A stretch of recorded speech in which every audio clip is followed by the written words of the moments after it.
our overarching direction is to help all the real estate agents in Malaysia, be it if you are part of review or not, to understand that shift happens and what is our way forward. Now, as we are waiting for more people to join us, I think we have almost 200 over people that have signed on. I believe that we are waiting for them. I just want to take this opportunity right now to welcome all of you here, both who are from Redfield and our friends from not from Redfield. I want to thank you for joining us. I want to congratulate you for putting on the effort to go through MCO. Now, let's just get some fun fact while waiting for some more people to sign on the next 1 to 2 minutes. Let me just ask you this question. What's that one thing that you are dying and waiting to do after MCO finish? Just type it into the chat box right now. What's that one thing that you will definitely do and you are dying to do right after MCO? If the hiking, someone say hiking, hair salon, there you go. Visit me. Thank you very much. What else? What's that one thing that you would do? Go goreng pisang. Goreng got pisang. What do you mean goreng got pisang? Okay, get goreng pisang. Get outdoors. What else? Wow, what is that one thing that you start a new life? All right, golf, awesome. What else? What is that one thing? Get a haircut. I think one of the businesses that I know that will thrive right after MCO is the barber shop and the hair salon. Perhaps you should open a barber shop right now. Close deal. What is that? What else? What is that one thing that you will do that you will have to do right after MCO? Anyone else? Bakute. Okay. Take action immediately. Awesome. Anyone else? Come on. Keep it going. Keep it going. Go for the kill. Chill, bro. Chill. House viewing. What else? Hello, time to restructure and refresh. Awesome. Viewing, well, meeting people, friends, exercise, go to church, take my daughter to the park. Absolutely. Absolutely. What else? Nobody say go back to office. Okay. Well, before we start, I want to take this opportunity to welcome everyone. I want to welcome, especially in the midst of all this group of people, we are actually having guests from our KW Asia region family, especially KW Indonesia, Thailand, Philippines. I want to welcome you, Vietnam as well. I think I want to welcome all of you of the whole KW Asia family. Thank you for joining us as well. We are not alone. We are all part of a huge planet. And the KW family stands at 180,000 with 45 countries. So we are all together in this. Today, I want to give you the opportunity to listen to someone I feel that is pretty wise and young. So, and he has this perspective, clarity on how to take certain steps and action in this shift. Now, he has done many good trainings in our market center too. He runs a platform called ACE. He was a former group level top producer in 2015 with us. I think he has been with us for almost 10 years in our organization, if I'm not mistaken. Wing, are you there, Wing? Yeah, I'm here. Okay, so guys, I want to introduce you to Wing, where he will take us through to understand certain property market fundamentals during this market shift and how do we master some of the basics in our business. So thank you very much for doing this, Wing. Over to you. All right. First and foremost, a very good morning to everyone. Let me just quickly share my presentation slide.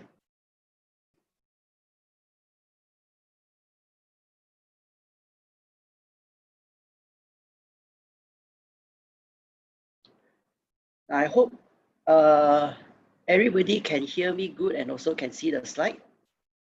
Yep, all good. All right, okay. Now, today is going to be a long day for me. So I think it's best for me to first give an overview of what I'll be doing today. So it will be a 4-hour session. Basically, I will cover from A to Z how we actually carry out our real estate business. So the first part, I will talk about the property market fundamentals for agent.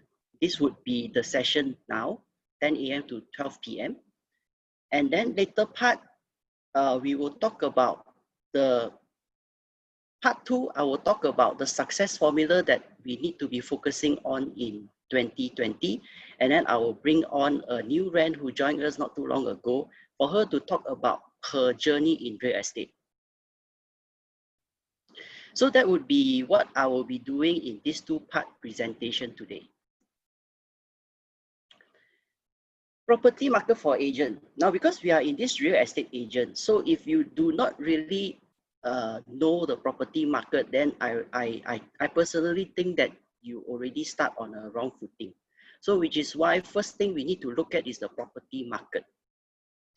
But before I do that, a quick disclaimer here is that I'll be presenting a lot of data charts later. Now, all these data is extracted from NAPIC, Department of Statistics, and also LPPEH. Now, I've tried my best to put into this session the latest data that is released by them. And then secondly, I will be also looking some very important definitions that defines what we do. And all these definition is actually stated under the Malaysian Estate Agency Standard and also Act 242. So all these data and definition is not what I say, but it's all stipulated under released by the respective agency. And finally, don't worry, I'm not a motivational speaker, so I won't get everybody to dance. Anyway, this is a virtual trainer, so I'm not able to get you all to dance as well. Now, I first start with a brief introduction of myself. So my name is Wing. So license number E2755. Like what Jonathan mentioned just now, I am one of the co-founder for ACE platform. I got a Bachelor of Science in Engineering from Canada. So after I graduate, I was working with 2 multinational companies for 5 years. Was with Intel 4 years. And then I came back and worked in Freescale for another year before I decided to switch industry altogether. So after that, you can see I also got a diploma in estate agent because I sat for the board exams, the 12 paper board exams. I was lucky in the sense that I was able to get it passed in one sitting, all from self-study. So which is why that I used the board exam route to obtain my license in estate agency. Like what Jonathan Lee mentioned just now, I joined Review in 2011. So I am 10 years in Review. So like I always said, before I come into real estate, I know nothing about real estate. I know nothing about sales.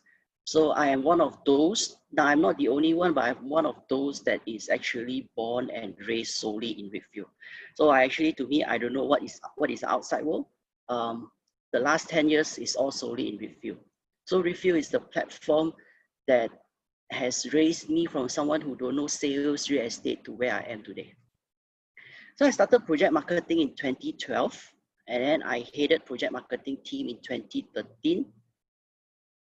I was then promoted to head of sales in 2016 and obtained my license in 2018. So this is my journey the last 10 years in real estate. So this is the slight achievement that I achieved so far in real estate. So 2014, I was the second runners-up in the Puchong office. Many of you all might be aware, Puchong office is one of the most competitive branch in the group level. So 2014, I was the second runners-up. 2015, I was the top producer in Puchong office. And I was lucky that year as well. I was also the national level top primary market and also the champion producer for that particular year. So this is what I have achieved so far. This is about myself. And then the next slide, I want to introduce someone who is not speaking today, but I think I need to introduce her as well. Her name is called Vivien. She is a senior real estate negotiator. She is the co-founder of ACE platform together with me. She also joined Redfield in 2012. She was last year one of the top producer in the group for 2019 and a productivity coach at the moment. So now why I want to introduce this person is because especially for those ladies who is still thinking about whether to join real estate or not. Now, she also got a very interesting story. She used to be a housewife, got 3 kids. Once the kids has grown up, then she decided to come back out to the workforce. What she did was she actually joined real estate without working experience, without any sales background, without any property background. She first started off in JB for a very short while, and then she come back KL and joined Redfield as well. So her journey in real estate is, to me, it's not easy, it's rough. But I believe if you ask her, it has been a very productive journey for her as well. Her journey is not smooth. Last year, I think although last year she achieved her best result, but also I think last year is also a year that she didn't want to remember because she was on medical leave for half a year. So, but anyway, those are the things that actually made her who she is today. So for those ladies out there who is still thinking, I will publish a phone number later, you can talk to her about how her journey has been. Now, the next thing I want to talk about is ACE platform. Now, this is the platform which we founded. So till date, we have transacted close to 1,000, well, not close to, actually we have transacted more than 1,000 homes with a property GDV of 550 million. And last year alone, we as a ACE platform, we did 91.1 million in terms of GDV for 2019. And our highest value transaction is actually 13.5 million. 2019 is a factory done by Vivien herself. So this is a little bit of a history of our platform. So this is the, okay, many might not know, the last 9 years we have been doing project marketing. So these are the past and the present developers that we are servicing right now. We have service developers like LBS, LBI, NCOP, IRI Properties, Gabungan Acres, River Tree, Vinastra, Exim, Slaman, and Ncubic. So you can see we service public listed companies, we service small time developers as well. So right now, our current client is actually NCOP, whereby we are marketing their project right now. Now, this is the first time I am doing a virtual training. And before I begin, I got a small request. I hope everybody who is here today will participate in today's session. This is because some of the things that I am covering today could be a little bit technical. So it will be a little bit dry. So if you don't participate, I won't know how many is actually following and how many is not. All right. So how to participate is just very simple. So throughout the process, I will be asking certain questions. All you have got to do is just reply in the chat box that you have in Zoom. All right. Now let's just do a quick test. Now, the very first question I would like to ask everybody is, who hope and wish 2020 will be a better year for your business? In the chat box, you reply yes or no. Who hope and wish 2020 will be a better year? All right, I see 4 yes.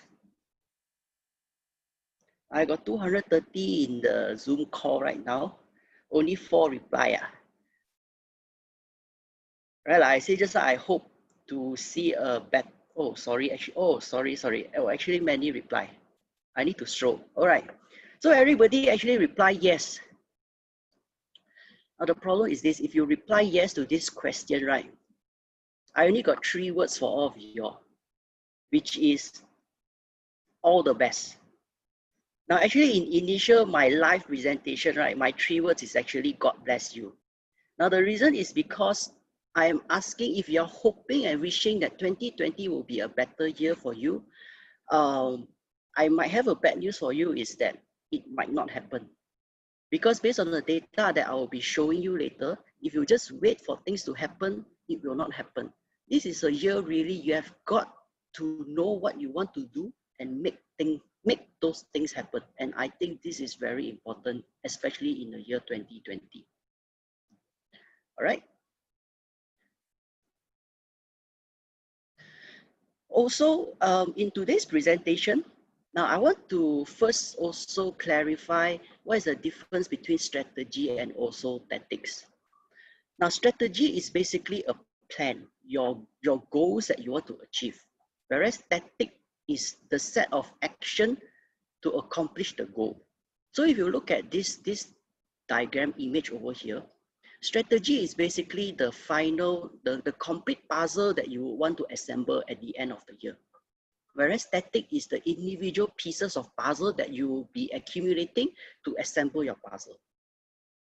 So in today's presentation, I will not be able to cover the tactics. My primary focus for today's presentation is actually on the strategy itself. Because in order to learn the tactics is very simple. There's two persons you can always ask, and this person is 24/7 always available. And you know who that two person is? Now, if you want to learn about tactics, all you have got to do is, the first person you can go to is called Google. You can go to google.com and then type how you want to do anything, it will come out. And the other one is YouTube. You also can type how you want to do anything, and then there is many people who can teach you how to do those things, right? So to me, the difficult thing is actually the strategy, which I will be covering in today's session. Now also, the next expectation I want to set is that in today's presentation, I do not have all the answer for you. But what I hope to accomplish in today's session is that it will trigger some of your thoughts on how you could look at your real estate business. All right. So just take for example, because I'm doing primary market. So some of the strategy you might not be able to apply directly, but what I hope you will do is basically you put some thoughts about those strategy and think about how you can reapply, tweak a little bit of the strategy and reapply into whatever market that you are doing. So I hope from today's session, it would trigger your thinking thoughts, especially during this MCO period. It is a very good time for you to give some thought about your business and where you want your business to head to. Okay? Okay, now this is the beginning of the presentation. Like I say, first, we want to build a real estate business.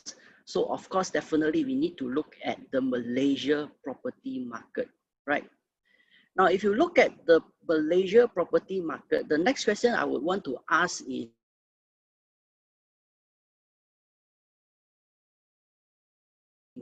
is it good or is it bad? Can you all comment in the chat box how you all think is the current Malaysia property market? Is it good or bad? All right, I got one bad, lagging, bad, not so good, both. All right, now it doesn't really matter whether you answer good or bad, because later the data will show you. But what I want to first set here is that when you mention bad, how bad is bad? What is bad? And why is it bad? Similarly, when you mention good, how is it good? What is it good? And why is it good? Because sometimes I notice a lot of times people say bad is because everybody else is saying bad. Because TV is saying bad, because social media is saying bad, so they also say bad. So you really need to know when it is bad, why is it bad, and when it's good, why is it good? So in order to determine that, right, there's actually few indicators which is very important that we need to look at when we evaluate the Malaysia property market. All right. So this part, what I'll do is I will show you some of the data which are extracted from the relevant agencies to show you key factors which will directly bring us, would directly impact our real estate business. Now, the first indicator which is very important to me is this, the number of transactions, all right? The volume of transaction. Now, this is the latest data that I can find online.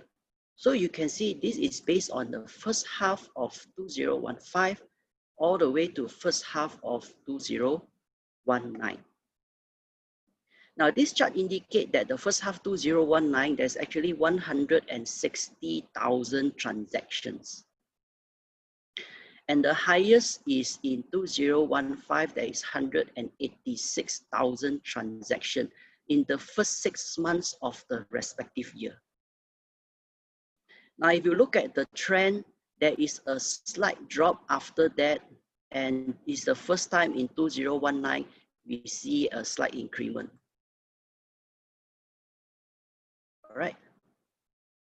But if you look at the overall data, the last 5 years to me, it is very much flat. All right, it is very much flat. Now, before I go further with more data, the purpose for me to show this is for you, while looking at the data, also compare it with your own real estate business for the last 5 years. So if you look at your real estate business result for the last 5 years, is it in line with the market? Now, if your last 5 years you are seeing growth in your market, then congratulations, you are beating the market. Now, if you also flat for the last 5 years, for example, in 2015, you make 200,000, and until last year, you also make 200,000, then you are also doing pretty well because you are still aligned with the market. Now, but for those who is seeing a huge decrease in their commission, then this is something that you need to look at, because based on the transaction data, there's actually still transaction the last 5 years, and it is very much flat. So if your business is decreasing the last 5 years, then there is something wrong with your business. All right, because the external environment shows that it is flat, it is not decreasing. This is in terms of transaction.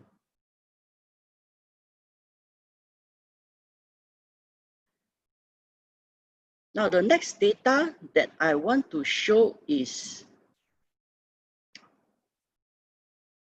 value of the transaction. This is also the same thing, the first 6 months of 2015 all the way to the first 6 months of 2019. So you can see the first 6 months of 2019, there's actually 68.3 billion worth of properties which is being transacted. And same as the transaction, the highest is at the first half of 2015 at 76.57 billion. But if you compare the last 5 years as well, you can see, to me, I think it is very much flat. Now, to me, value of the property is not very significant. The data which I showed previously, the transaction, that is a more significant data. Now, the only data that you can extract from this value of transaction is that it will determine how big our industry is. So if you look at first half of 2019, there is 68.3 billion worth of transactions. Assuming 3% commission, it will give you 2 billion worth of commission. So if you multiply by 2 for the whole year, for 2019, there's actually 4 billion worth of transactions to be made. So you can see we are actually in a multi-billion industry. It's a 4 billion industry in a year for all of us to make.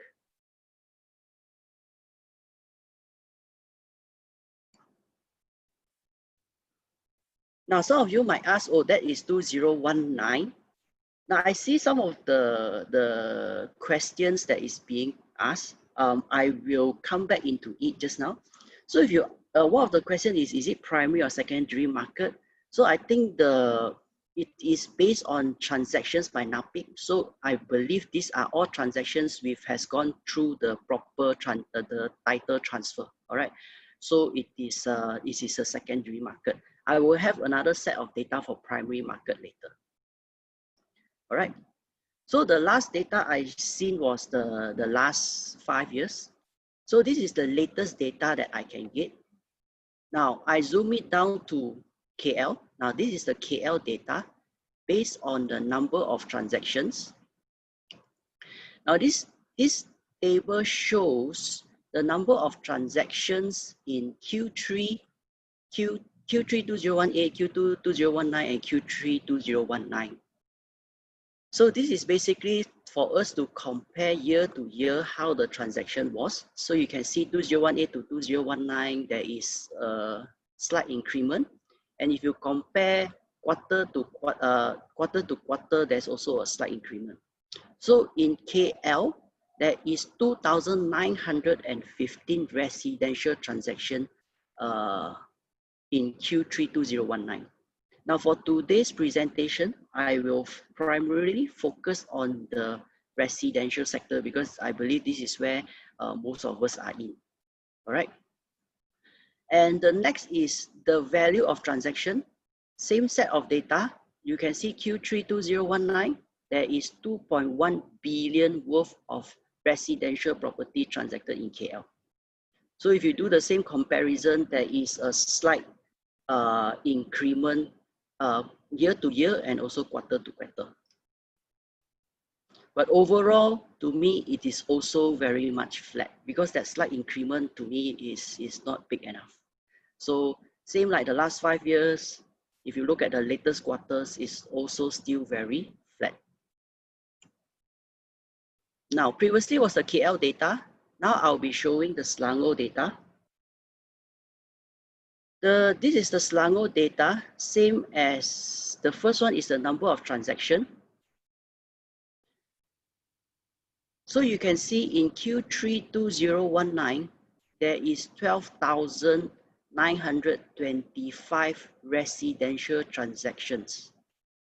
If you compare year to year and quarter to quarter, there is also a slight increment.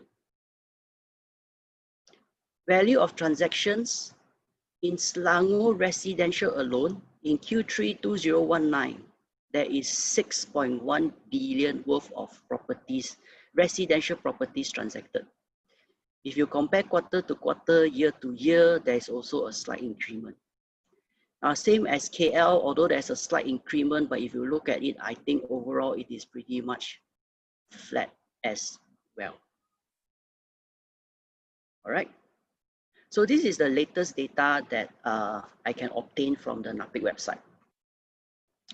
So after looking at the latest data, then let's zoom out a little bit.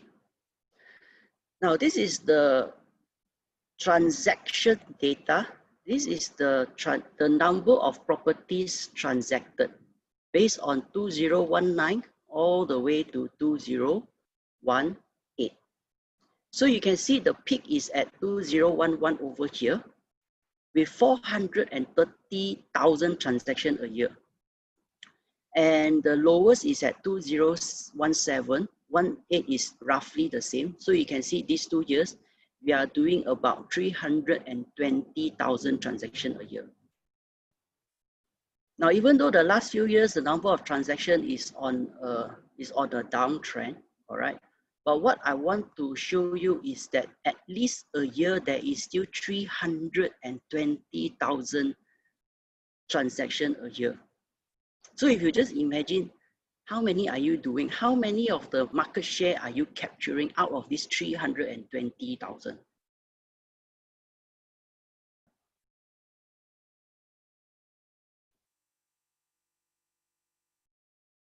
So my next question that I want to ask everybody here is this. Now, are there property transactions every year? Yes or no? Are there property transactions every year? Yes or no? You know, yesterday I did a video and I says that real estate business is actually recession proof if you do it right. Now, the reason why I say that is because, as you can see, there is actually transaction in every single year, and there's actually few 100,000 transactions every year. All right, so there is not in a single point that there is zero transaction. Now, the moment when there is zero transaction, which means that now this market is dead. All right, but you trust me, this industry will never be zero transaction because the consequences is too big for the country. So no matter what happened at the end of the day, there will be property transactions, right? Now, however, real estate shift do happen. Now, a lot of might think that right now we are facing the toughest shift. Right now, we could be facing the most dramatic shift, but this is not the only shift that we actually seen the last 10 years.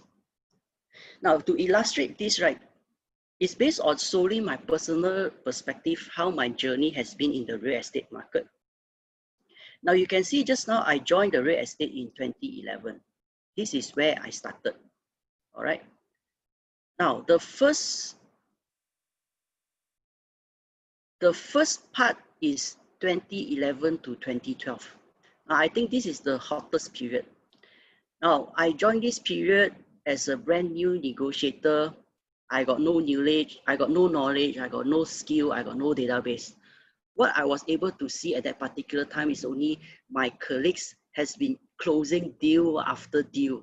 And I have seen people going on stage to receive awards after awards. And this is the 2 years whereby we see record revenue in most of the branches and also our group as well. All right. Now, during these 2 years, there is nothing much I can do because I was too new. I can only see what is happening. So in 2012, I started project marketing. I was doing some high-end projects in Cheras, in Melati Heights. I did close some, but the result was not very significant. Reason is because I just can't compete with the more experienced and the more established agent. All right. Now, the next shift to me personal, okay, before I go that, so 2011, 2012 is the time where the higher middle income or the higher income, they were buying properties, all right? This is the time where they make a lot of money. So what happens in 2013 to 2015, the middle income or the lower middle income starts to see, wow, the rich is making a lot of money from the property market. So they also want to get into this property market. Now, however, they cannot afford to buy the tier 1 property because the prices has shot up too high. They can't afford that. So what happened in 2013 to 2015, what I personally observed is that there is a change in buying behavior.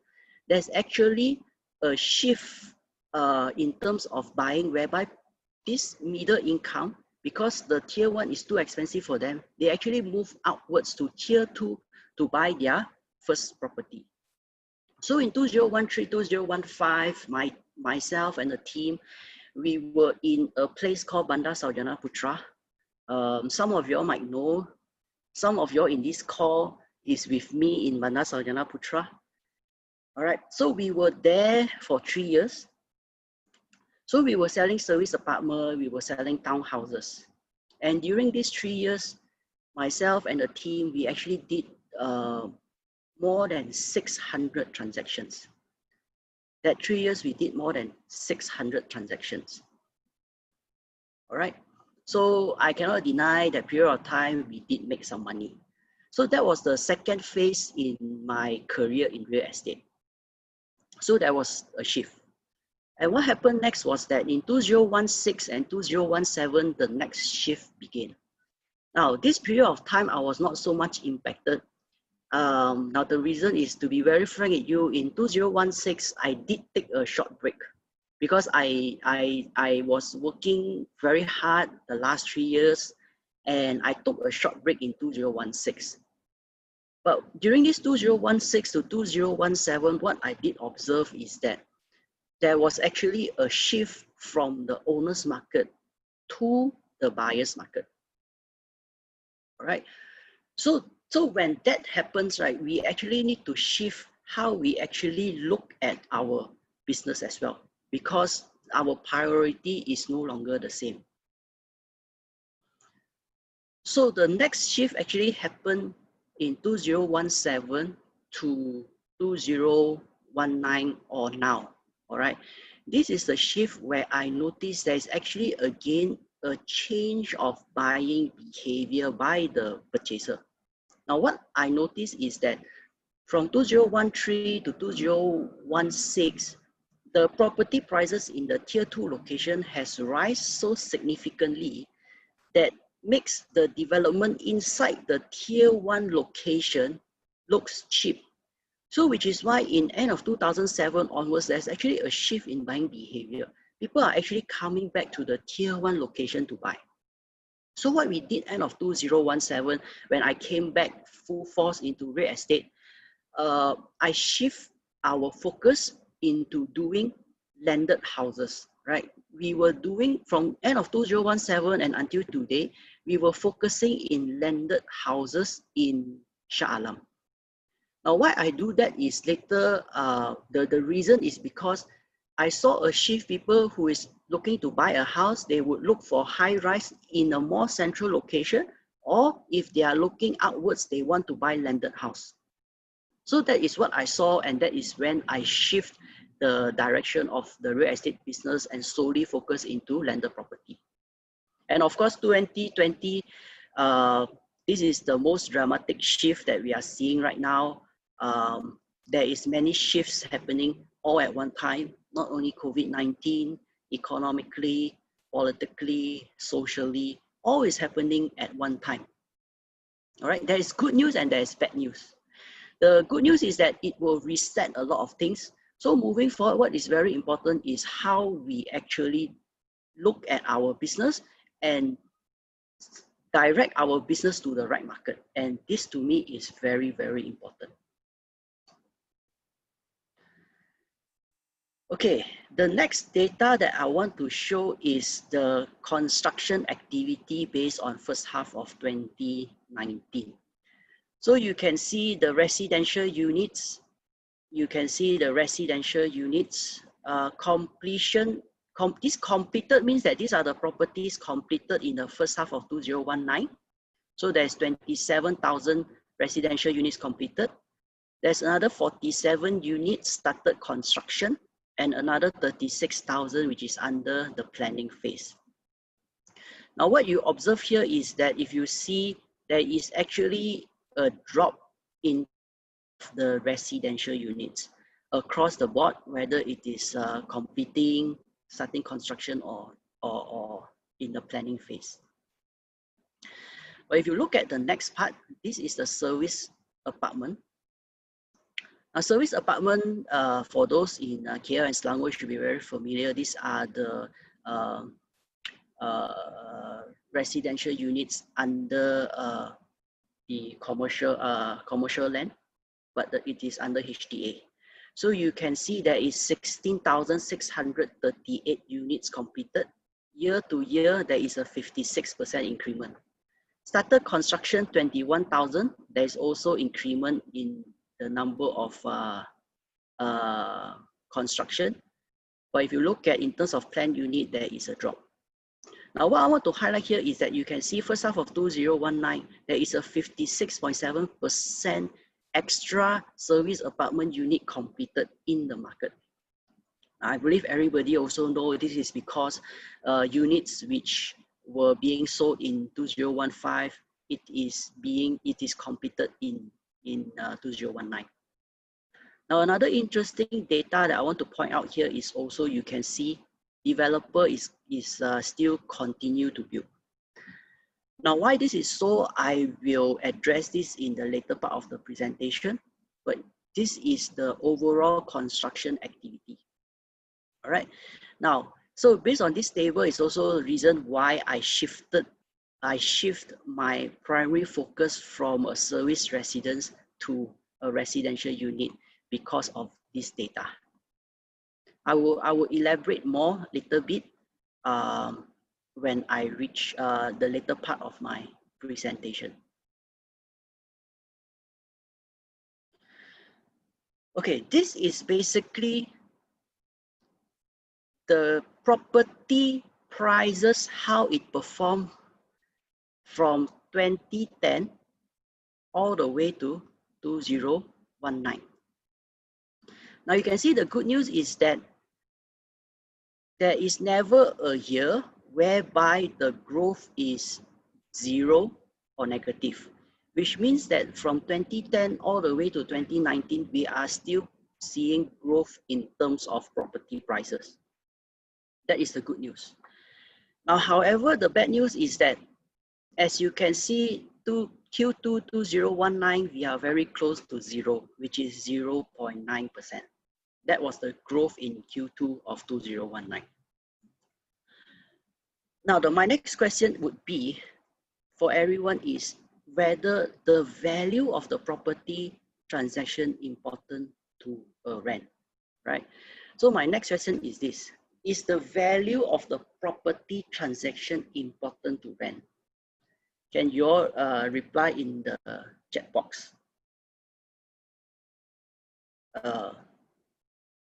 I saw a yes. All right. Okay, I see many yes. Now I hope that whatever I'm going to say next is not going to shock all of you all, because at the end of the day, what I want to say here is that to us as a real estate negotiator, as an agent, the property price is not important. All right, the property price is actually not important, which is why if you can see later, throughout my whole presentation, I don't actually focus much into this value, and I will show you later at the end of this presentation as well why the value of the property is not important. So the number one myth that I want to address is the value of the property doesn't matter, but the transaction does. Now you see why I spend so much time focusing into transaction, because that is the foundation of our business. It's not the value. Now, when I mention this, I am solely speaking from the real estate negotiator perspective. Now, of course, if you are a property investor, then it's different. But because this presentation is real estate business, so to us, the property price is not important.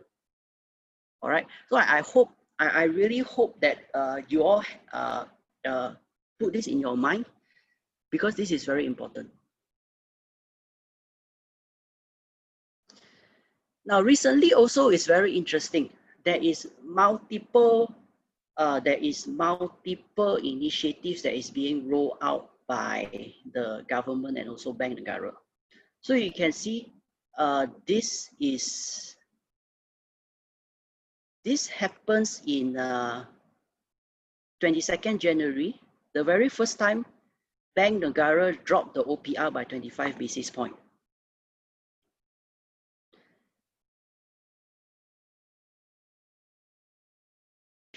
One month later, Bank Negara dropped the OPR by another 25 basis points. Now this in my, as far as I can remember, right, this is one of those days when they back to back their meeting, they actually dropped the OPR. So I know everybody here is very active in your real estate business. So my next question is, anybody here know what is the effective rate for the latest housing loan right now? Now, if you are still selling, now if you got loan approved, what is the latest housing loan interest rate right now? Anybody know? Want to give a try and reply into the chat box.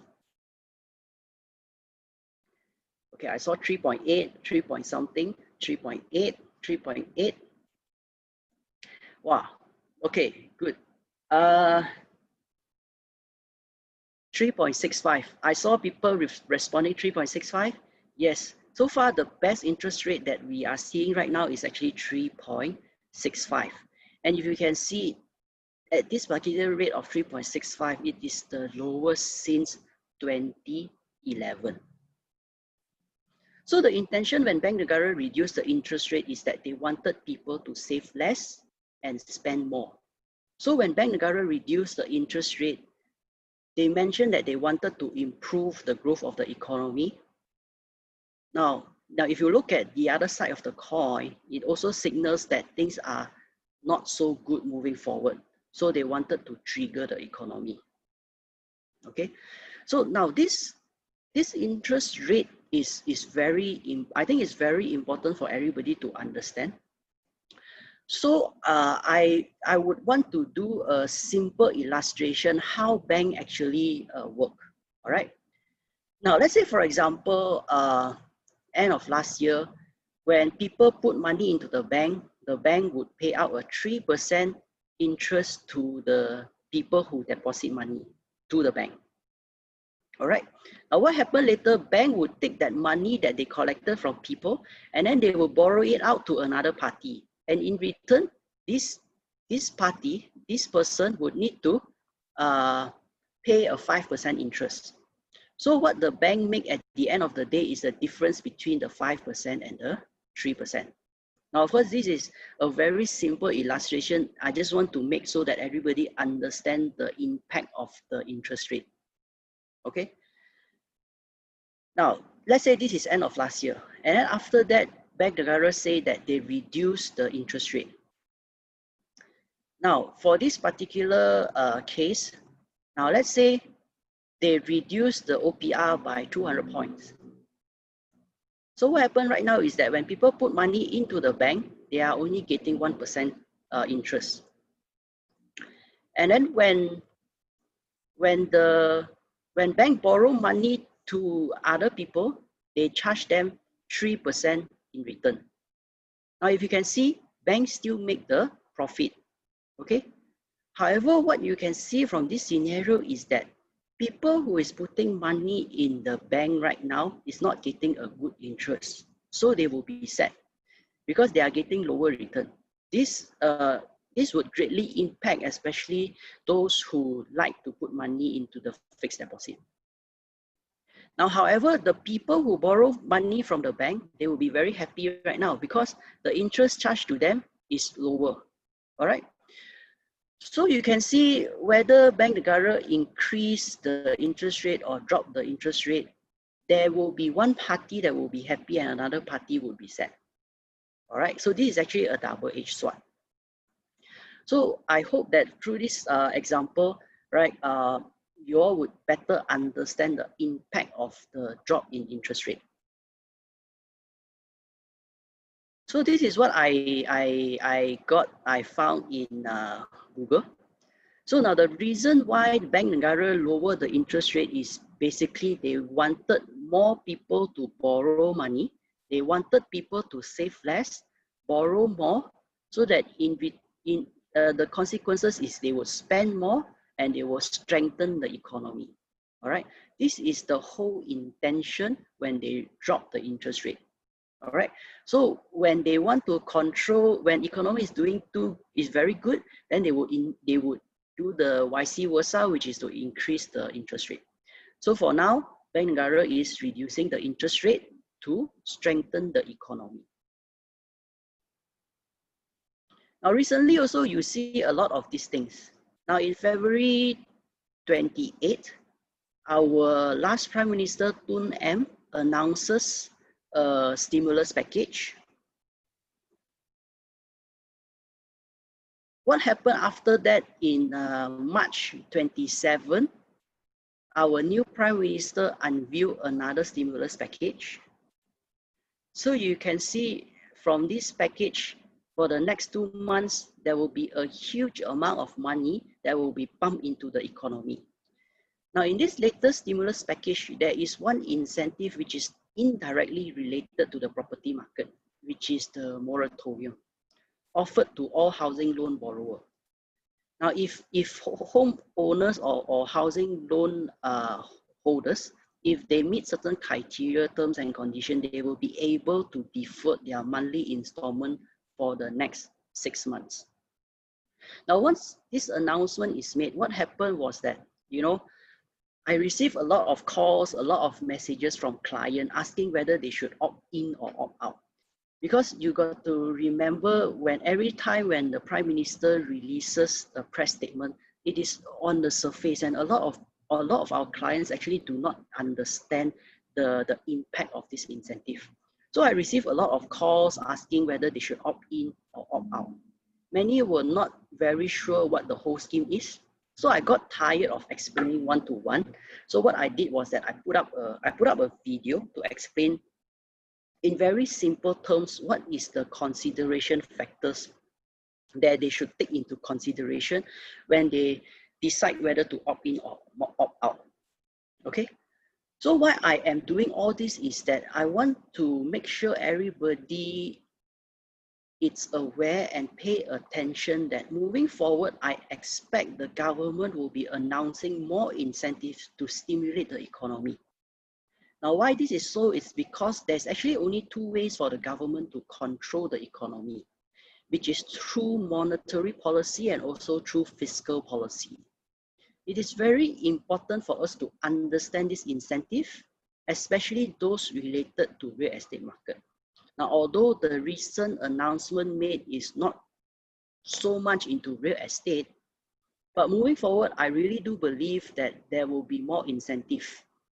So for those incentive which is directly related to real estate, you need to focus on because it could directly impact the direction of the real estate market moving forward. All right. So to me, it is an extra booster for your real estate business. But again, at the end of the day, no matter what, there is still property transaction happening every year. All right. And you can see this is the latest release by our Prime Minister again. He unveiled another 10 billion on the April 6th, just a few days ago, right? So moving forward, you will see him announcing more for many reasons, whether it's to help the rakyat or for other purposes. But that is what he will be doing. So he will be pumping a lot of money into the market to stimulate the economy.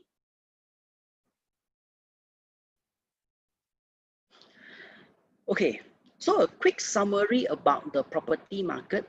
What I have done so far is I have shown that there is always property transaction. And I also highlight that property price is not important. And finally, pay attention to government policy. All right. So moving forward from the property market perspective, I hope you put these three things in your mind and always look out for these three things. Because at the end of the day, remember that the knowledge is power. All right. So if you know the property market, you are in a much better position on how you want to chart your real estate business. So after looking at the property market, there is transactions. So the next thing that we need to look at in charting our real estate business is actually the supply and demand. So after property market, after the economy situation, next we need to look at is supply and demand.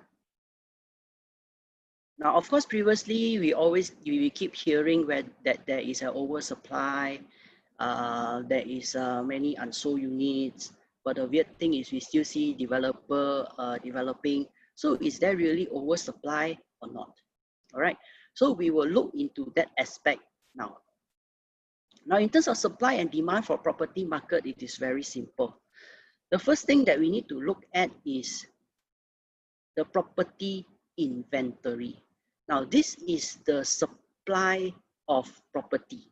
This is the property inventory as of first half 2019. Now, existing stock is basically units which is in the market right now, which is the secondary market. All right. So in the whole Malaysia right now, there is 5.63 million of residential units. And then there is 33,000 SOHO units. And then there is another 228,000 service apartment. Now, these are the number of units which is available right now in the market. Whereas the future supply, you can see, is the incoming supply plus the planned supply. So this is more towards the secondary market. At the moment, there is 916,000 units under construction for residential units, Soho 48, and service apartment 293,000. Now, in today's presentation, like I mentioned earlier, I'm only solely going to focus on the residential unit. Okay. So what happens is that if you take all these residential units, the existing stock and the future supply, you sum them up.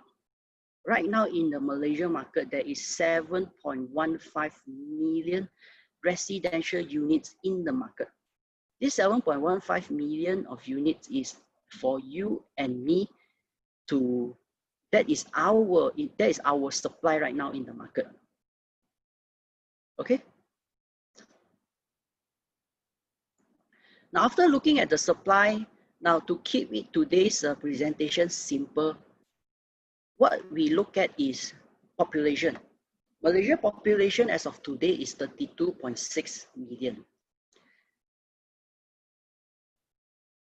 Now, if we just solely look at the supply just now and the demand, we are not able to tell much because it won't tell whether there's oversupply or not, or whether is our supply and demand, is it healthy or not. So which is why we need to establish a relationship between supply and demand. All right, we need to establish a relationship between supply and demand. Now, let's just do a very simple exercise. Now, let's say there is 20 people here right now. All right, there is 20 people. And then we have got 4 units of houses. 4 units of houses, 20 people, 4 units of houses. So my next question is, how many people will stay in a house assuming it is equally divided? A 4, B 5, C 6. So can you all reply in the chat box? If there is 20 people, there is 4 houses, how many people living in a unit? I got people reply 4. 20 people, 4 units. All right.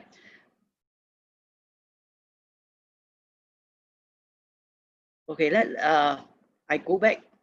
I got a lot of 4. So there is 20 people. There is 20 people. There is 4 units of house. Okay. So the answer is actually 5. There's actually 5 people living in 1 unit of the house.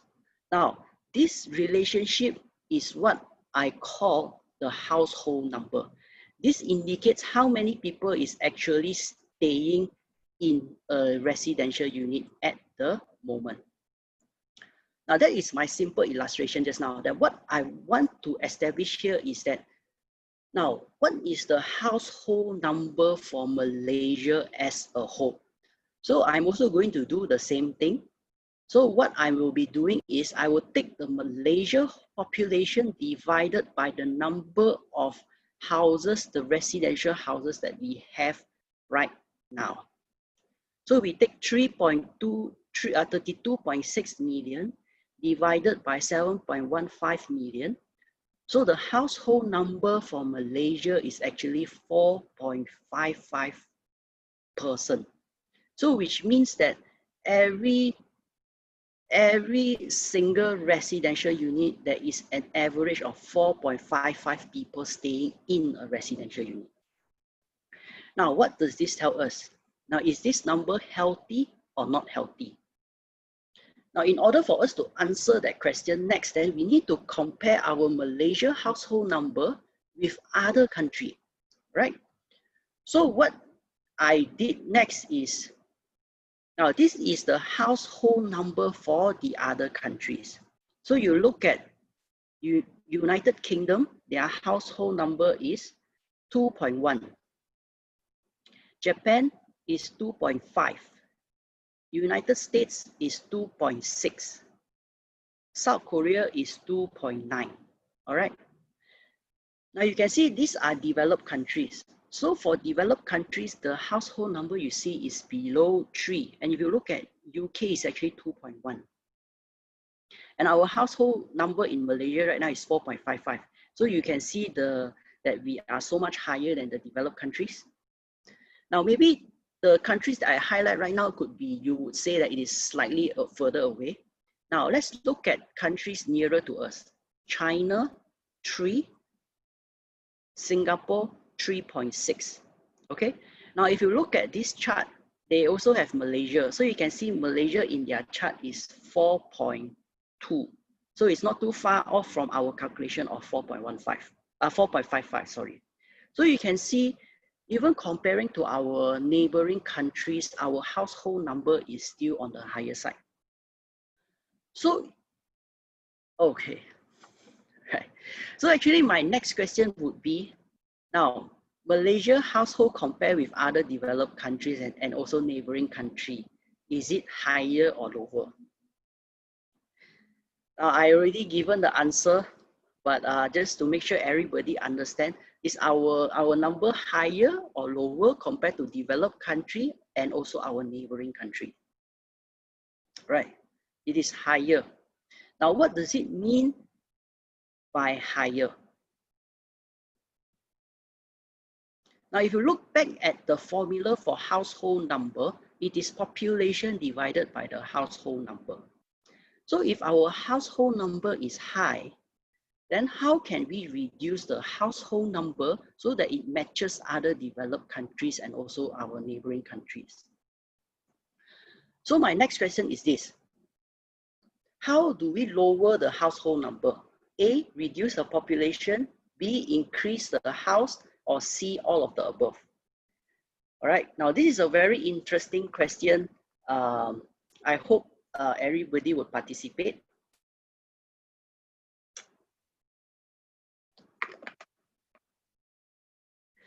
Okay, now I got a very interesting response. Right, most of you responded B. All right, now before I go into B, now if you look at it from the mathematic perspective, the answer is C. All right, you either reduce the population or increase the number of houses. Now we could do it by reducing the population or reducing the house. Now, however, if you look at the reality, how do we actually reduce the population? Now, even if it is possible, we would not want to see it happen, right? Also, this is what we are seeing right now. This is not something that we want to see, all right, whereby a virus is causing a lot of death. So this is not something that we want to see. So reducing population, although from mathematical perspective, it is an option, but in reality, it is not. So there's actually only one way to reduce the household number at the end of the day, which is what most of your reply is actually B. It's only actually B, all right? Is we need to increase the number of houses. That is why you can see just now in terms of the construction data that I show, where I mentioned developer is continuing to build. This is the reason why, right? Because we need to increase the number of houses to bring down our household number. Now, when previously you always hear people say that there is an oversupply, but then you go KL or everywhere, you can see our crane is still functioning 24/7. Then we all thought developer is crazy, right? There's oversupply, why developer continue to build? Now, this is the reason, because based on data, in Malaysia, we actually needed more residential units.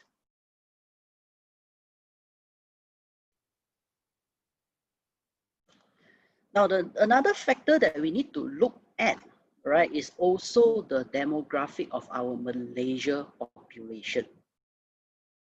Now, this table actually shows the breakdown of our population in the 5 years range.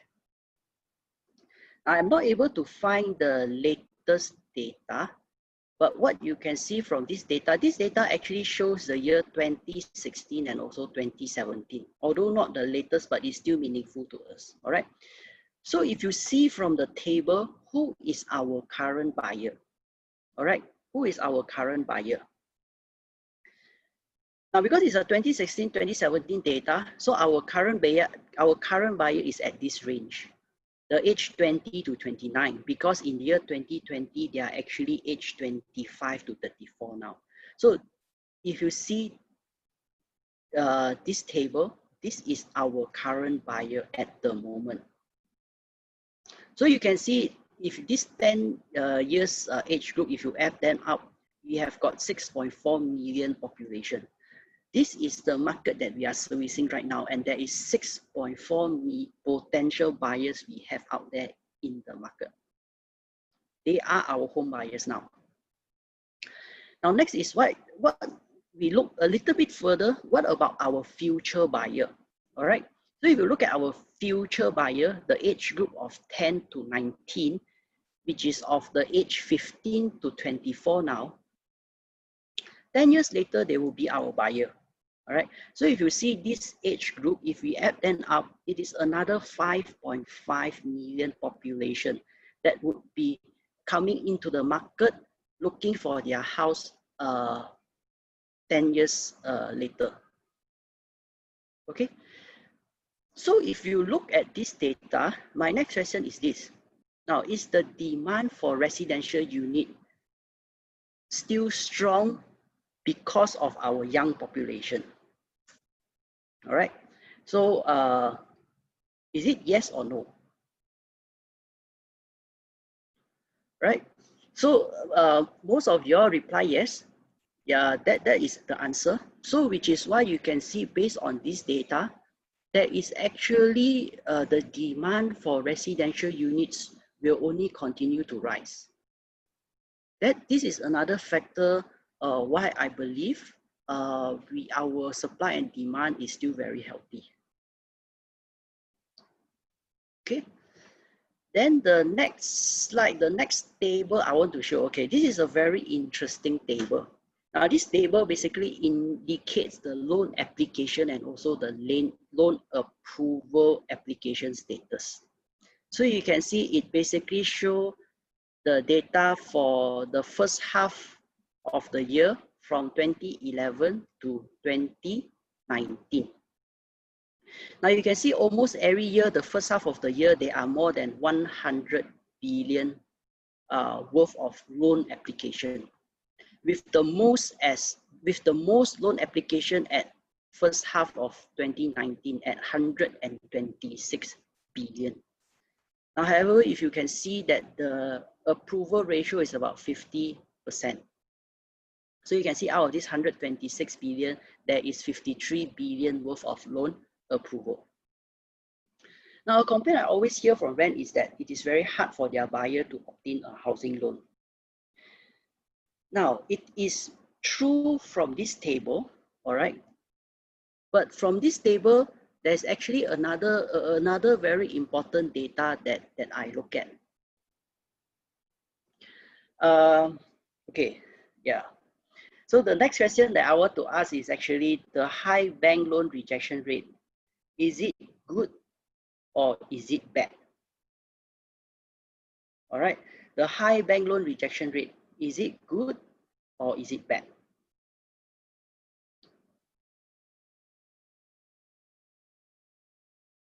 Okay, I got a lot of response. Mostly what I see right now is bad. I see a few good. All right. Now, again, all this question is there's no right or wrong.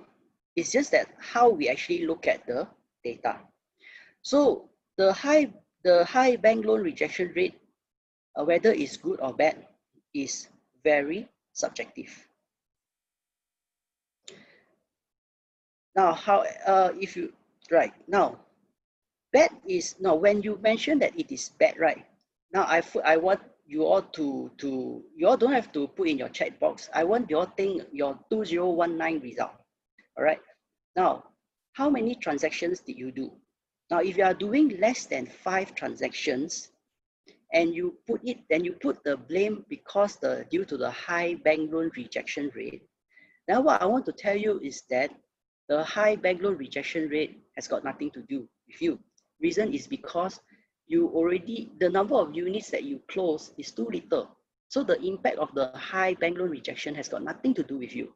So don't put the blame of your not so good business to the high bank loan rejection. Now, if let's say you are doing more than 5 a year, all right, and let's say you are doing 10. Now, if you are able to convert more than 7 of the transactions, now I think you are in a very good shape, all right. I think you are doing very well. Reason is because that is our conversion rate as well. Although we try to qualify our buyer, but there are still at times, you know, buyers will never reveal to us their actual situation. So if you are able to convert 7 out of 10, it's very good. Now, if you convert less than 7 out of 10, then there is something that you need to pay attention. Instead of putting the blame onto the high bank loan rejection, I think what you need to do is you need to revisit your closing skill. All right, you might need to put some thoughts into how you need to enhance your skill into qualifying your buyer. All right. Now this is actually a true story. There was a rent that came and speak to me a few weeks ago. She said that she closed 7 units last year, but all 7 was loan rejected. So for rents like this, right, I really believe you need to revisit your closing skill. Now, to me, when I look at this data, to me, right, I was very happy. Reason is not because of the high bank loan rejection, although it did impact us to a certain extent. Now, I was very happy is because what do you see from these 2 tables? Now, you see this is the people that apply the loan. This is the people that successfully get their loan, which means that this group of people said to say, if you are in project marketing or you are in the buyer's market, they will not be your potential client at least for the next 5 years. Because they have already bought, they have secured their loan, they will not be your buyer for at least the next 5 years. Now, what I was very excited is about this. When you take 126 billion, you minus 53 billion is 70 billion. Now, what this 70 billion tell you? There is 70 billion worth of buyers out there who wanted to buy a residential unit, but they failed to secure a housing loan. Now, this is a problem that they are facing. Now, thank God that they did not successfully buy their house. Now, I'm not coming from a bad perspective. I'm just looking at it from our real estate perspective, that this 70 billion is still in the market looking to buy property. Do you see 70 billion still want to buy, but they failed to? This is our opportunity. So based on you can see the data we have shown so far, you know, the household number, our population, and based on this data, there are people out there in the market looking to buy.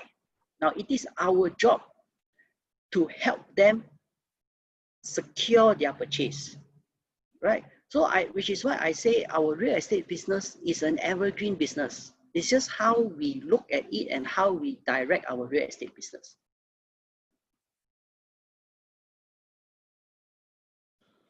Now, this is the next data. Initially, I didn't want to show, but I chuck it in at the end of the day. So basically, this is the Malaysia residential overhang status. It was very hot previously. So this is based on Q3 2019. You can see that finally there is a drop in terms of number of units and also in terms of property value. So as of Q3 2019, there is 19 billion worth of unsold units, about 31,000 units. Now you can see finally there is a drop in terms of the number of units. Now, anybody know why we see this drop in unsold units? Anybody know why? Can comment in the chat box. Why that there is a drop finally? Right, yeah. I see Agnes replying, HOC. Yeah, it's really because of HOC. For those who is in the primary market, you know 2019, because of the HOC incentive that the government give us, it kind of not only boosts the unsold units, but it also boosts the a new project which is being launched in 2019. So the slight drop that we see here is nothing to shout about, which is why, again, I want to re-highlight what I pointed out just now. We need to be aware of the government policy. Do you see that one HOC policy which was ran in 2019, it created a big impact to the primary market, right? For someone asking what is HOC, HOC is actually a house ownership campaign which the Ministry of Finance together with the Ministry of Housing is an incentive they give to house buyers where the MOT will be waived, and also in return all the developer will need to give a discount for all the property price. So yeah, developers did give 10% discount, but those who is really into project marketing, some of you are aware like how the math does lah. But at the end of the day, the buyers did save a lot of MOT. It was MOT free for 2019. Okay, so to recap the supply and demand, there is a statement. Hopefully the campaign will come back. If my personal perspective, I don't think it will come back, right? I personally think that it will not come back, but then let's see how it goes. Okay, to quickly recap the summary for supply and demand. So you can see, this is my personal perspective. Malaysia still need more residential unit to lower the house number. Our demand moving forward is supported by our young population. And based on the loan rejection, I still see a very strong buying signal. So I am still very confident with the Malaysian property market. So this would dictate how I'm going to focus my real estate business moving forward. All right. Okay, maybe I take this opportunity to answer some questions. Jimmy asked, how can agent market? Is it only restricted to developer? Yes, it's only restricted to developer. Developer will need to actually apply before they can promote this HOC campaign. But then again, this HOC campaign is already ended, so it's already not applicable in 2020. Hey, Wing. Ended. It was supposed to run 6 months until middle of 2019. It was extended another 6 months, and then it ended December 2019. Hey, Wing, I got a question. Yeah. So there is this, one of the key reasons why the overhung properties are out there. There are speculations saying that it's not about the people not interested to buy, it's because there's a mismatch in terms of affordability of buyers that is ready to buy right now. Can you just share a little bit that perspective, which I think very critical for the agents today, because you got to be very clear what's the reason behind that overhang as well. Because if every houses was sold at 300,000 today from all launches, I would imagine it all sold out tomorrow, right? So can you just talk about that mismatch in terms of affordability from the supply and demand relationship? Right. Now, okay. In my perspective, there's two reasons that cause the overhang. Now, of course, number one, many of you all would say would be the price. Now, I cannot deny the fact that during the hot times, the developer got greedy. The price that they put was too ahead of the market. And because the last few years, if you can see the property value, it actually didn't go up, it was flat. So what happens is that it makes them look expensive. The new launches make them look expensive. So price is one of the reasons that causes a lot of the developer units were not able to sell. But the second important reason that causes this overhang is what I mentioned earlier. There is actually a shift in buying behavior. You know, when I mentioned just now, over the years, there's actually a shift in buying behavior. What people are looking for has changed year to year.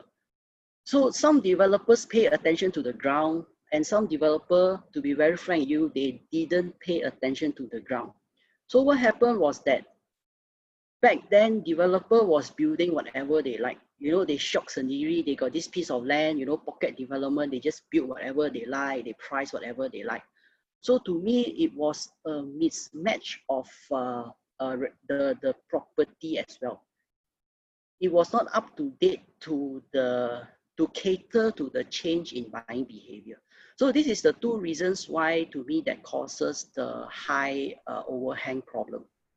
So but then again, to be right. Yeah, so basically the developer was kind of focusing more on their own balance sheet rather than the reality of the market that's happening right now.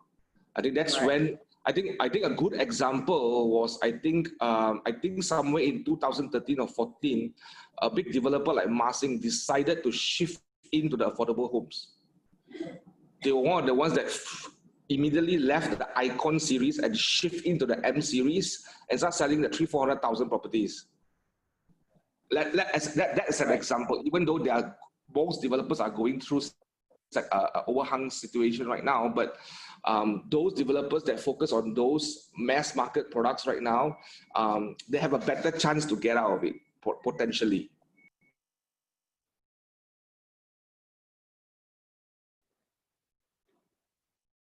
Right. So you can see, like I shown earlier, there is always changes in the market.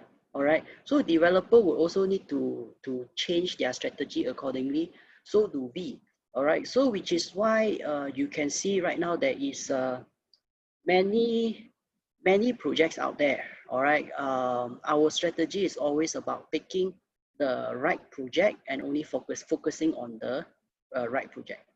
Now, but what is for sure is that definitely opportunity is always out there. So you need to identify the right niche and focus into it. So I think, being for the benefit of the audience here, while they are still thinking through and writing all their questions, one of the things I think that we have a good majority of agents in this audience that potentially is in the secondary market business. What would your advice be right now in terms of how they should think about their business? Because I think my opinion is the agents should be really smart right now and get smart and get intelligent and get in the data and learn how to advise and consult agents. But what do you think? Okay, for secondary market, it is even easier. Now remember what I mentioned earlier just now. One of the myths that I mentioned just now is the value of the property is not important, but the transaction is. So for secondary market, it is very simple. You just need to look for areas where there is a lot of transaction. Now don't forget about competition. Everywhere when there is a lucrative market, there is competition. Now focus in area where there is transaction. Now it's very simple. If you got a bricks account and if you got a paid version, then you can see a lot more data. But if you doesn't have a paid version, it's still perfectly fine, because the free bricks version, if you do your survey there, you're able to identify the number of transactions that is happening in any particular area. So if you are doing secondary market, before you actually go to the ground and start running, do your survey in the bricks and identify and make sure that the market that you are in, there is transaction. Because you must remember, no matter how skillful you are, if that location there is no transaction, doesn't matter whether how expensive the price is or how cheap the price is. If there's no transaction, then there is no business opportunity for you. So you need to identify area with transaction. So basically, all we need to go in to do is focus on how we go into high transaction volume locations, be very hyper local about it. At the same time, go there and fight for market share. Right. Right. Yeah. So I think a lot of times agents, this is where you talk about the strategic approach, which I believe you'll be sharing some of this in the afternoon session, from an agent standpoint, what to do. But this is where the strategic approach comes in, and you start sitting down there and you start thinking about how to find that sweet spot in that location, or what's that place that has the most transaction, even though there is a 50% drop of volume of transaction, but because in that, for example, in that area, there's a 2 billion value of transaction per year. If it's dropped by 50%, it still has that 1 billion. And if my transaction is only about 20 million there, I have still a 1 billion worth of transaction to go and fight for market share. Does that make sense, Wing? Yes, yes, correct. So Yeah. in the morning session, first I cover the external factors, all right? So what I'll be doing in the afternoon session is this. Now, of course, we can do our very best to predict how the market is going to be, but at the end of the day, we do not have the crystal ball. So we wouldn't know whether it is going to be good or bad. Now, even if you put your bet in either side of it, there's only 50% chance for you to be successful, all right? But what I'll be doing in the afternoon section is that I will be highlighting the 4 very important points that you need to focus on, whereby no matter what happens at the end of the day, what happens when the MCO lifted, if you focus on these 4 areas, doesn't matter whether the market is doing good or bad, you will still make it in this industry. So that's my plan for the afternoon section. Awesome. So basically, you'll be going more into the strategic and the tactical approach of the business in the afternoon. How many of you, just by a show of numbers, your response yes, how many of you think that today it's one of the most intelligent presentations in the property market that you've ever heard so far? I would say yes for myself, but how many of you think so? And you could understand generally what Wing has deployed and shared with you. There you go. From that perspective, let's take some questions from the ground. Is there any questions that you guys have right now for Wing about the perspective of the property market, so that he gets focused on that perspective of the whole property market, so that we all know, you guys understand this? Is there any questions?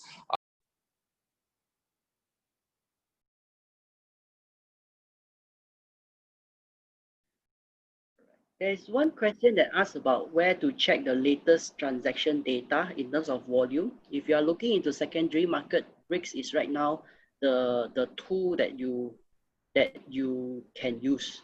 The free version is good enough. You just play with the tool, you can see the number of transactions. Yeah. Is there any other questions from the ground? Bocho support, did we miss out any questions?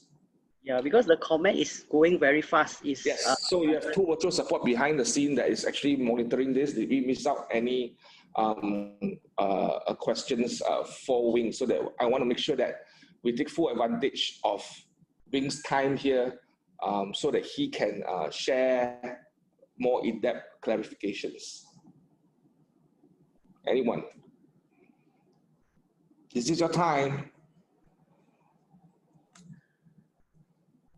There you go. There's a question from May. Can you see it? Any area to get high transaction in KL or Selangor? Really, the tool is Bricks. Bricks can actually do a lot of things. Take for example, it can tell you a specific location, even to the extent of, for example, let's say you are doing Puchong market, you can identify Puchong landed house, how many transactions, high rise, how many transactions. Now, if you are familiar with Puchong, you can able identify Bandar Putri itself, how many transactions are there. Now, all this, you can do it using the free version of the tool. Now, for the paid version of the tool, I believe some of the market center has got their paid account as well. So if you're the secondary market, really this tool, if you want to see how your market is doing, how your local market is doing, that is the tool that you need to look at. There's another question here is, what's the percentage of buyers upgrading to higher value property right now? We don't have that data, and it's very subjective to the areas that you are looking at.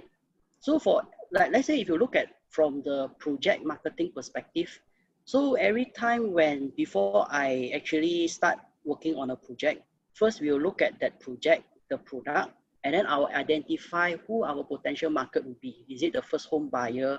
Are they looking at upgrading? Are they looking at investing? Where are they right now? What is the age group? What is the income level? And once I have identified the target market, then I would see whether I've got the right strategy to reach out to them. So market to market, product to product, they are all different. So it depends on what market you are at. Fifi has a question. Is there any survey results that we can view where the younger population? Where is the younger population preferring to buy their property? I am not aware of, but because of the huge number of our young population, so they are scattered around Klang Valley. So I think Klang Valley is still perfectly fine. So it's really more. Yeah, I think iProperty has always, I don't know whether they still do it right now. They used to do a half yearly top 10 location based on search.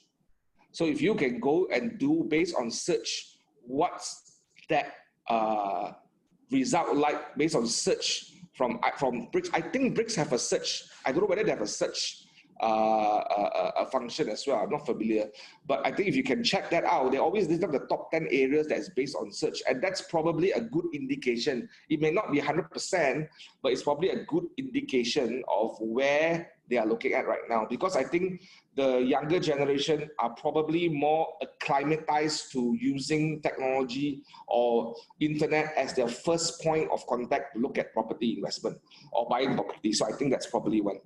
There's another question here, Wing. What is your number one portal of marketing your project? That's a very interesting. You should answer that question. I will answer that in the afternoon session. Yeah, so if you want to come and get that answer, it sounds like all of you are probably going to come in the afternoon, because he's going to give you the strategies and tactics that you should be doing. So come in the afternoon. There is a correct question. Is it possible for a specific area to have market price maintained even at recession period? Remember when at the beginning of the presentation, to us as a negotiator, as an agent, the price of the property is not important. Now, of course, words that you currently always hear about, whether it's deflation, recession, depression. Now, which is what I pointed out earlier, all this is not important. At the end of the day, if you look at the last 10 years transactions, there are always few hundred thousands transactions every single year. So it's for us to identify those transactions and go to where the transaction is. Yeah, cool. Is there any data that shows younger population is also buying from the secondary market? I don't have those data. Okay. I don't think there's any data available for that as well. Yeah. What do you think of private market in this year of coming year's recession? Would there be more rebates offered by developers or reduce the selling price? Now, developers have got certain constraints, especially those that already launched, right? Yeah. Now, whether what they are doing, if there is anything extra, I don't foresee that it is going to be significantly extra. This is one of the things that the developer, whereby they sold previously, so they cannot suddenly give an extra 10% to the buyer. Correct. Yeah, I think in the feasibility of the project also, I think there is very, very little margin, because the profit margin of a developer, it's sitting between 15-20% at best. So there's so much they can reduce. I was just having a conversation. Someone was just telling me, the secondary market right now is potentially may move, because there is a lot of room to move. Someone was just sharing with me yesterday, late last night, that how one of our agents is about to close a transaction where it's 33% below the market price. 33% below market price, right? And it's not a high price property, it's a low price property. So someone was just sharing that yesterday night. So it's about agents getting smart and going to learn and understand their market. That's important. So it's a question about foreign market. How about foreign investment more and more apply from MM2H? How does this impact the market? Okay. Now, before that, I just want to again share another secret, a secret for all of us, especially those who do primary market. Now, the thing is this: we are not developer, so our primary focus is to work on products that can transact. All right, don't spend your time on products which you don't have the solution for it and you don't think can transact. So which is why I'm not sure how many understand really. We moving forward, we need to focus on product that can move. Those that cannot move, forget about it. Don't have to worry about developer, because they won't die. Come back to the foreign investor. I'm also very sorry. I don't do foreign market. So I all this the last 10 years, it's all solely on for own use and also in the local market. Yeah. So I cannot comment much on foreign market. Maybe I can add some for the foreign market. We are going to see a very downward pressure on the ringgit. There is also downward pressure on the US dollar as we move forward as well. So it's very interesting to see how that pans out. And as Vivien has pointed out, potentially we need more money supply to come in. We need more funds to come in.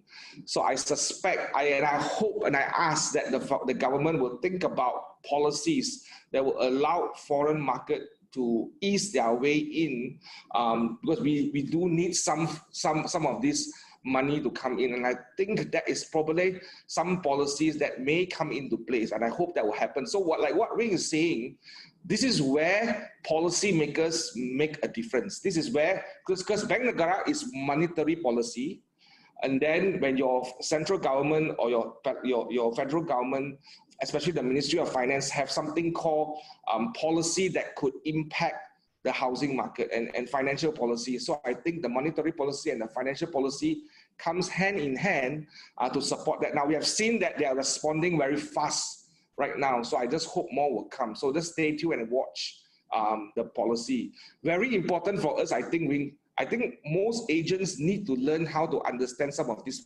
policy and how to interpret and look at the impact. Because I think that's when they got to shift their business again when there's that policy coming in.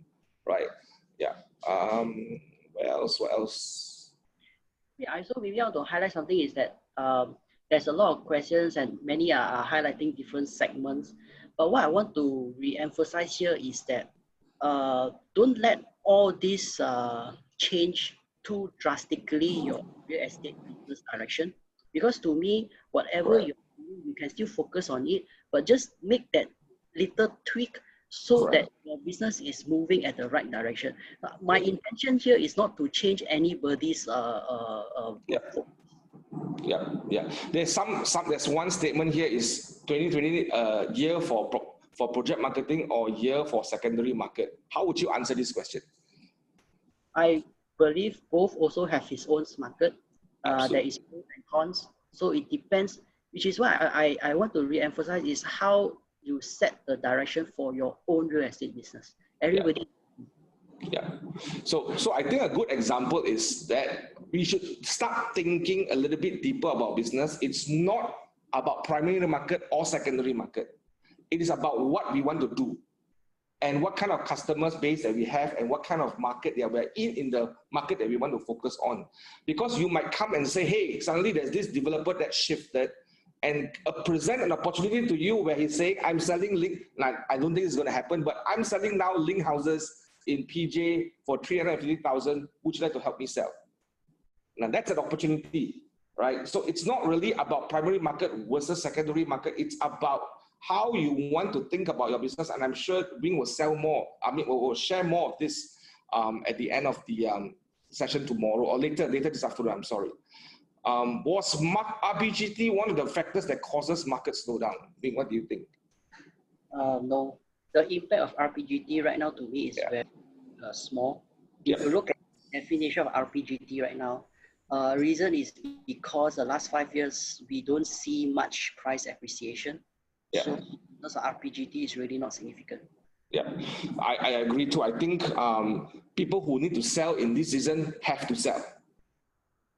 Whether they have RBGT or not, if I need to sell, if I need to raise funds for my business or I need to raise funds for my family in order to support my family, if my salary is affected and all that, this RBGT will never be a major consideration because we have to sell. So I think one of the tactics that we talk about in Shift is to find that motivated buyer and seller. I think that's the key. And I think that's probably one of the things that our Wing will be talking about. One of the great ahas here by I think it's Chris Teo. Don't focus on setback, but rather the opportunity, just like what Wing has said on the bank loan approval rates of 42%. Focus on the other 58% who are still looking to buy. I think that's a good perspective that Wing has brought us today. How many of you agree with that? How many of you agree that there's so much opportunity after today? this presentation, there is actually a lot of opportunities for us right now. How many of you agree? If you agree, say yes. There you go. There you go. Fantastic, fantastic. Any more questions for Wing to answer? Yeah, go ahead, Wing. Well, of course, I know what I'm showing today is, it could be something that you are seeing it for the first time. You might not agree with me. But I think these are the factors which I have been looking at for the last few years that I use to set the direction of my own real estate business. Yeah. So help me understand this, Wing. You will look at data and you will look at policy from government. That is, it sounds to me that is a very critical component of how you shape and plan for your business on a yearly, maybe monthly basis as well sometimes. Is that true? It's not monthly. Now don't change the direction too often. Like you can see, my last change was end of 2017, when I observed there is a buying behavior. I'm still in the market, but I moved into the landlord. But since then, I never changed the direction. I was just doing that the last 2-3 years. Yeah. So I'm sure in your journey of real estate for 10 years, you have seen many rents. They jump around. One day they work in Puchong area, one day they go to Damansara area, one day they go to Putrajaya area, another day they're suddenly selling one project. You know, so they are really moving around, not having that perspective of actually what do I want to achieve. And you started the conversation very well. You said, this is a perspective to help you understand what you want to do. What are some of your advice for those people? And there are many agents who may not have that opportunity or that clarity to get that clarity in where they want to be. What would your advice be for them? Actually, the answer to this question I will answer in the afternoon session. But what I want to say is that the saddest thing for me to see in real estate business is when, let's say, for example, I speak to this rent 6 months ago. This rent tell me they are doing primary market. 3 months later, they say that they are doing secondary market. And then today I ask them again, they say that they are doing primary market. So I think this scenario is, to me, the saddest thing that I see in this business. Now, of course, I'm not the friendliest person, I do agree. So times when I meet these people, they will end up getting screwed by me. It's not because I like to screw people. They are lacking one very important element. What is that? Focus. There you go. Focus. So which is why I do a lot of the things today is just for you all to study the market before you make your decision. Yeah. And once So you many people go and say it's a bad market, don't do real estate, it's a bad market, cannot do anything. And they go and come into the mode of paralysis because they think everything is gone and they don't spend time trying to understand what's going on in the market. So I think maybe one of the good advice for all of us in this business, if you have not gotten anything today from this session, that one thing you should be thinking about is to figure out what's your business like and what business you want to really do. And those who have already figured out that for many years, you are doing the same thing, don't stop doing that. It's just to focus on what you can get out of this situation and look at the data and see how do you strategize and plan. And come for this afternoon session. Yeah. Is there anything else you want to share with the people, with our audience, Wing?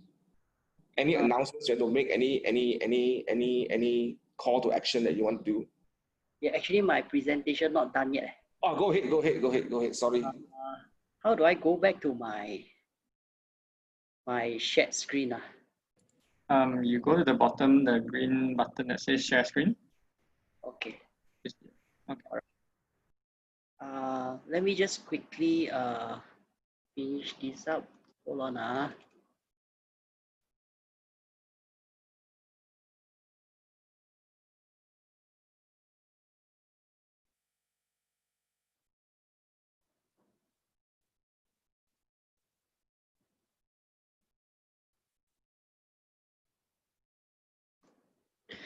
Okay, so now this is a transition to the later afternoon section. So what I'll be doing is basically the fundamental of real estate. Now, Now, this is the most boring moment, but it's very important. Now, what we are doing every day, whether as a real estate agent or rent, is what is being called as estate agency practice. Now, this is stimulated under the Act 242. And in this act, it basically states that what we can sell is just land and building. All right, what we can sell is land and building. What are the services that we can offer is actually sale or disposal, purchase or acquisition, and also leasing and letting. Now, these are the only service that we can offer to our client.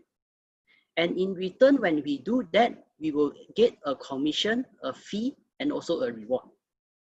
All right. So I want to re-emphasize here again is that what we can only sell is just land and building. So we cannot sell car, we cannot sell insurance, we cannot sell telco, we cannot sell water filter, and we cannot sell anything else. All right. So I hope that the message is clear to a lot of the rent is that you only sell land and building in your real estate business. All right. And the next definition that I want to highlight here is that estate agency transaction. Now, as defined in 242, it is the process of selling, buying, or letting a property. And that whole transaction is basically the time of granting instruction to the estate agent to the time where the sale and purchase or letting is concluded. All right, this is a complete transaction. So which is why you can see the definition, which is why I say price is not important, because you can see in both the definition, it never mentioned anything about the price of the property, but it did mention that you need to complete the estate agency transaction. Okay, now let me test some of your understanding, whether you understand the definition of estate agency transaction or not. Now, let's say, for example, Mr. Tan, owner of a house, call and inform you that he has got a house for sale for 1.2 million. He will pay you 3% commission. How much commission did you earn? All right, you can reply in the chat box, how much commission did you earn? Now, for those who already know the answer, don't reply. Okay, for those, because I did it in the previous training as well. If you know the answer, don't reply. But for those who first time seeing this, let's say you got an owner who want to sell a house at 1.2 million, want to pay you 3% commission, how much did you earn? All right. Now, again, don't worry here. Again, I don't penalize. Well, some of you got the right answer. Okay, then I move on. There is a new project with Seaview in KL selling for 2 million. Now, the commission to pay out rent is 5%. How much commission did you earn? Now, I purposely make this up is there is no such project in KL where there is Seaview. All right, this I 100% made it up. All right, so how much commission did you make? Okay, I only see few reply, a lot don't dare to reply. Like I say again, don't worry, because I just want to test the understanding of all the people here, because I noticed throughout the years there is if you understand this wrong, it will be a big problem. All right, and the last scenario is, let's say for example, Brian Tracy, a close friend of yours who just got married, is looking to buy a house for 1 million. How much commission did you earn?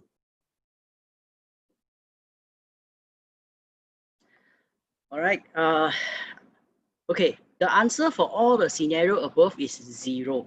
All right, it's 0. Now, why is it 0? I will cover in the next session when I will talk why is it 0. All right.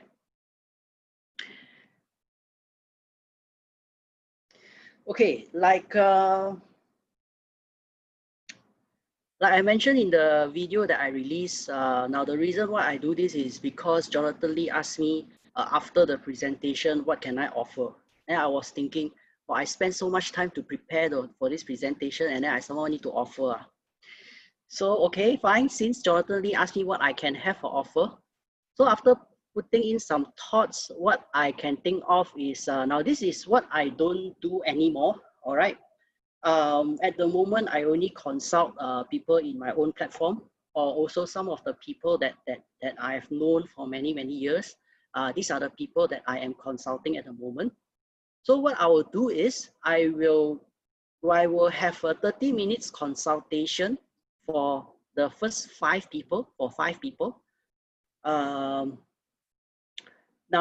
for this particular virtual training only, because it's also, I know some might have difficulty financially. So what I'll be doing is for the next 5 person, I would waive the consultation fees. All right. So for the next 5 person, you can drop me a WhatsApp later. I can have a 30 minutes session with you. You can prepare your questions. I can review your business plan. I can design your business plan. I can also answer some of the questions you had in real estate. All right. So like I say, I'm already doing this in this MCO period because it's too time consuming. And the second half of the presentation, this is what I'll be doing, the 4 real estate success formula. And then I will get a new rent to come and share her journey as a new rent, 2 o'clock to 4 o'clock. And if you want to reach us, this is our phone number. You can WhatsApp me, Vivien or Rin. This is our social media platforms. I release, since I don't do personal consult anymore, so what I did is right now I release videos into my social media platforms. So do follow, subscribe, and our social media platforms for our latest news. All right. This is what I have for the morning session. Thank you, Wing. I'm sure all of you have learned so much today. Now, virtual assistant, can you please send the link out to register for this afternoon? There you go. So this afternoon session where Wing will go a little bit in depth or inside the strategic and the approach of the tactical part of how to do the business based on the data he's sharing today. And I think a lot of the conversation would be about from their perspective of their experience. I'm trying to say that, Wing. It's really about how they've done it and all that. Now, thank you very much, Wing. I'm sure all of you appreciate Wing today. Now, I want to just pause here and say something to everyone. For those, all of you, you need to understand when we, from a company perspective, decided to go on the route of virtual training, we did not just want to put a training calendar out there to fill time or to just put it there so that at least we occupy ourselves. What we did is very strategically to ensure that we have the best training and education for all of us in our business so that we are learning not for learning's sake, but for earning's sake. Now, you heard this from JP Lewis this morning in some of his speech to us. We are not learning for learning's sake. We are learning for earning's sake. So this is really what we can guarantee you and what we want to bring to you are people who are training, are valid people. I want to be very clear here. This is also not a place for you to come and feel very highly excited and motivated in terms of motivation. We are not interested in that right now. We are interested in giving you the truth. We are interested in giving you the opportunity to learn how to build your business. So this is really what we are trying to do as a company for all our agents and the industry, because we are not closing this door only for our agents. A lot of you who are now, can just give me a 1. Just put 1 if you're not part of Vivien right now. Just put a 1 so that we know. There you go. We are here to help everyone in this entire industry to really hope that we can bring opportunity for them. We are not part of review, put 1. Thank you very much. So there's so many people out there that is not part of us, and they are here in this room here right now because they want to learn. And we are interested to bring you the best. There's no cost. How many of you would have paid money to come in today to listen to him? Just give me an answer, yes. How many of you paid some money? If there's a charge here, how many will pay some money? There you go. There you go. But we are not charging you any money today because we believe in this season, in this moment, this training and education, we have to stick together as one family in the entire industry. That's how we stick together. And I think those people, I congratulate those of you who are here in this room, this training. It is, you are telling yourself, you are telling us, you are serious in this business. So thank you very much. Can I have the link again for this afternoon so that we just don't miss it? There you go. This is the link of this afternoon. Go to our Facebook workplace page as well, because our Facebook page as well, because we are actually going to have more trainings. We are planning more trainings all the way up to the end of, and even surpass MCO, because we believe that even after MCO is lifted, we will definitely be doing more virtual trainings, because I think social distancing will become a norm for a certain period of time. So we want to make sure that you are following us, you are seeing what we are doing. We are very serious in bringing the best for you in the real estate business. So with that, thank you very much. Have a good lunch. See you at 2 p.m. today. All right. Bye. Bye.